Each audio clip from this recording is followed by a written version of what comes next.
If you truly want to understand not just him, but yourself as well, let us explore what Jung unveiled from the shadow to the archetypes, from unconscious reactions to the process of individuation, the journey of a woman separating herself from someone else's image to become her true self.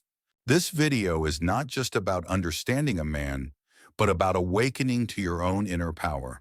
And remember, sometimes the indifference of others is not the end, but the gateway to the birth of a new self within you, deeper, more independent, no longer governed by the shadows of others. A woman once shared, "He used to look at me as if I were his entire world. But one day he just disappeared. No explanation, no anger, just emptiness." What happened? Was the love not deep enough? Did she do something wrong? These are the questions millions of modern women silently carry, especially in an age of digital connection and real emotional disconnection. Carl Jung didn't offer a simple answer, because to him what governs relationships is not surface logic, but the unconscious currents flowing beneath the soul. And one of those currents is what he called the shadow. What is the shadow in analytical psychology? The shadow is the part of the ego that has been rejected and suppressed, emotions, impulses, vulnerabilities that one doesn't want to admit exist. A man might have been taught from childhood to be strong, controlled, rational. And in that process, he learns to bury fear, pain, helplessness, as if these parts were not allowed to exist. But then he grows up and falls in love with a woman of depth. She's not just beautiful, she sees him, truly sees him. And in her gaze, he starts to feel exposed, not on the outside, but inside. And that terrifies him. Why? Because at that moment, she touches a part of his shadow, a place he was never ready to face. She touches the wounds of abandonment, the feelings of unworthiness, the buried heartbreaks he tried to forget. There is an ancient figure in Western mythology, the wounded king. He sits on the throne, wealthy, powerful, but inside him is a wound that never heals. His entire kingdom becomes barren. No tree bears fruit, no river flows, because the heart of the king is silently bleeding. He hides his pain beneath silence, cold stares, and an armor so hardened it becomes numb. And Jung says, we are all that king when the anima within us is wounded and unhealed. When a man ignores you, it's not power, it's panic in disguise. He may never say that your presence makes him feel not enough, but deep down it's happening. Your feelings, your intelligence, the depth you bring, it's not that he doesn't see them. It's that he sees them too clearly. And that makes the king inside him feel weak, helpless, out of control. Jung called this the reaction when the archetype of the king is threatened by a reality the ego cannot control. This man was once the center of his own inner universe. But when a conscious woman enters one who sees not just the crown, but also the wound beneath the armor, it shakes him.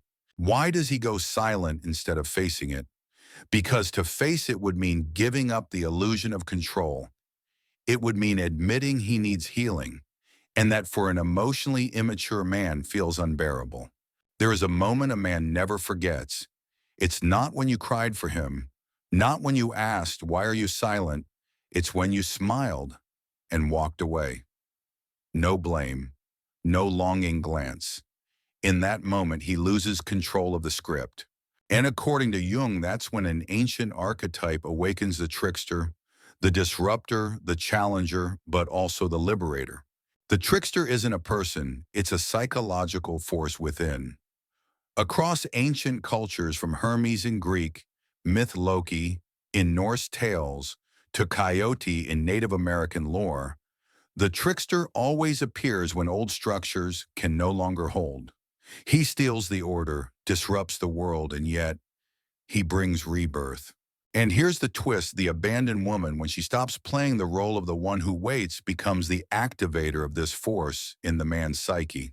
When you stop chasing a crisis, begins not just for you, but within him. He thought you'd always be there, your love effortless, ever giving. But when you pull your energy back, when you no longer orbit his world, something inside him starts to tremble. Jung said, "We become truly aware of something only when it disappears. Your presence was once a mirror. Now the mirror is gone, and chaos begins to rise from the unconscious. He starts to dream again. There is a moment a man never forgets. It's not when you cried for him, not when you asked, 'Why are you silent?' It's when you smiled and walked away. No blame, no longing glance. In that moment, he loses control of the script.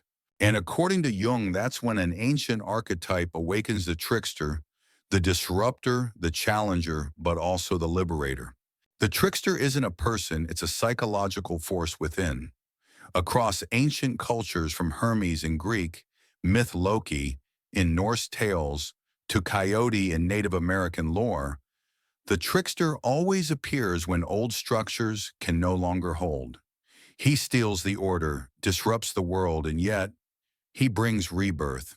And here's the twist: the abandoned woman, when she stops playing the role of the one who waits, becomes the activator of this force in the man's psyche. When you stop chasing a crisis begins not just for you, but within him. He thought you'd always be there, your love effortless, ever giving. But when you pull your energy back, when you no longer orbit his world, something inside him starts to tremble. Jung said, "We become truly aware of something only when it disappears. Your presence was once a mirror. Now the mirror is gone, and chaos begins to rise from the unconscious. He starts to dream again. When a woman stops begging for love, she doesn't become cold. She becomes ungraspable, and that shakes the psyche of the man who once thought he could control her." Carl Jung once wrote, "What people fear most is what they cannot understand and cannot predict." And a woman who has walked through pain, learned to stand alone, and no longer needs to prove herself, she is the embodiment of that mystery. There's a kind of woman when you leave her, you think you can come back. But when you do, she's no longer the same. Not because she changed to make you regret, but because she had to grow up when you chose to walk away. This growth is not loud, not rushed, not performative. It is quiet, profound, and therefore deeply disorienting for a man. In Jungian psychology, the emergence of the awakened Anima, the image of a woman with soul depth, can shake the unconscious of a man to his core.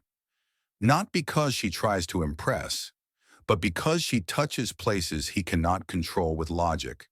She is not magnetic because of her looks, but because of the energy she radiates from within. He was used to easy attention, to expectant gazes, but now this woman no longer needs to be seen. She has seen herself. Jung said, "A person who no longer needs others to feel whole is the most dangerous of all, not because they hurt others, but because they force others to confront their own emptiness." And this is where the balance begins to shift. The one who once stayed silent, who walked away, now begins to feel the pull. When a man ignores you, you might think you're losing something. But in truth, it might be the doorway back to something you've forgotten for far too long yourself. Jung once said, "One does not become enlightened by imagining figures of light, but by making the darkness conscious." And in that pain where you once thought you were breaking, that's where the soil is richest for you to plant the seeds of return. You don't need to chase anyone. You don't need to prove anything. The truth is, you've had worth all along, even before anyone ever saw you. You may have been abandoned, ignored. You may have given your heart to someone who never deserved it, but that does not define you. What defines you is how you rose from that shadow. Today you can choose again, not to make someone regret losing you, but to live a life no longer dependent on anyone else's gaze. Leave a comment below this video. What have you gone through on your journey? What did you learn when you stopped chasing someone who couldn't see your worth? Because when you share, you don't just heal yourself, you light the way for someone else. And if you feel what you just heard gave you a new perspective, not just about him, but about yourself, don't hesitate to subscribe. Here we will continue the journey back to soul, to the self, that sacred place no one else can touch but you. You don't need anyone to choose you to know you're worthy. You just need to choose yourself every day. And then the miracle will begin.